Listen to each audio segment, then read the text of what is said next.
It's a solemn occasion today. It's a solemn occasion because once again the reports that we've received in Washington have indicated that 1,500 rounds have been fired across the line of control. 1,500 rounds fired by tanks and by grenade launchers, and there are 140,000 people, men, women, and children in Nagorno Karabakh that once again feel that threat of violence. Listen, this isn't a theoretical threat. Those of us who remember 1988 remember the pogroms in Baku.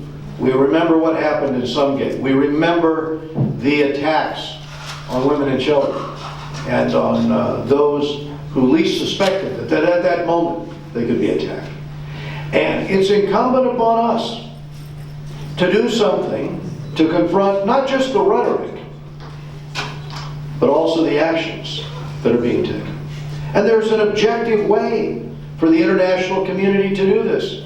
And that is why we're asking the Special Envoy to meet with us as members of Congress early next week to have this dialogue over these specific issues. Why are the snipers not pulled back from the border? Why? Why have we not deployed those direction finders, that special equipment that can tell when an incoming shell where it's coming from and identify that, and thus be able to catalog violations of the peace and affix responsibility? Why haven't we deployed the technology that we have? Why haven't those in the Minsk group moved forward to endorse? Yes, we've talked about a plan here. We've talked about not violating the peace. We've talked about the numerous violations of ceasefire. But how about putting on the ground these objective criteria which will allow us to attach clear responsibility the moment it happens? The moment it happens.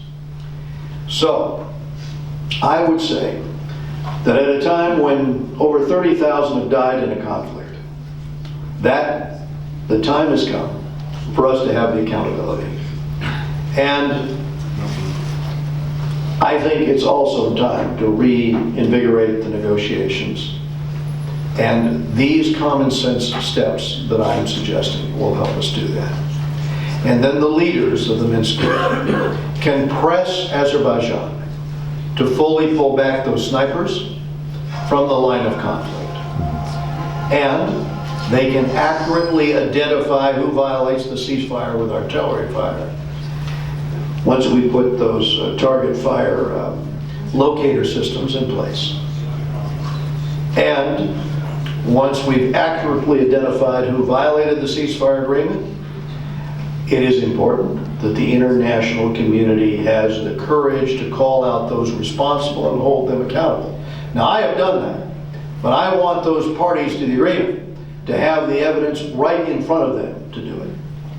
And to do so, that means we must end our current U.S. policy of equivocation. We have to speak the truth regarding the perpetrator of each and every attack. And so, the U.S. Special Envoy, Ambassador Warlick, we have called upon him to push for these reforms. And 85 of my colleagues, as you've heard from the good ambassador, have signed my letter and will continue to press the administration for progress on these and other aspects related to the Minsk process.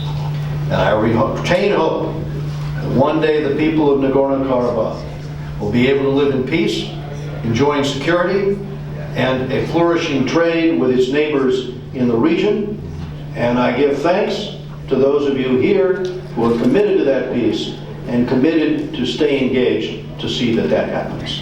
I'm also delighted to see my colleagues here with me today, senior colleagues of this committee who have traveled with me in the region and to Azerbaijan and visited Azerbaijan as well, and have witnessed firsthand sort of the solemn history of what has happened to the Armenian people, the price that they've paid throughout their existence, but they have hung on to their culture, to their faith, and to their freedom.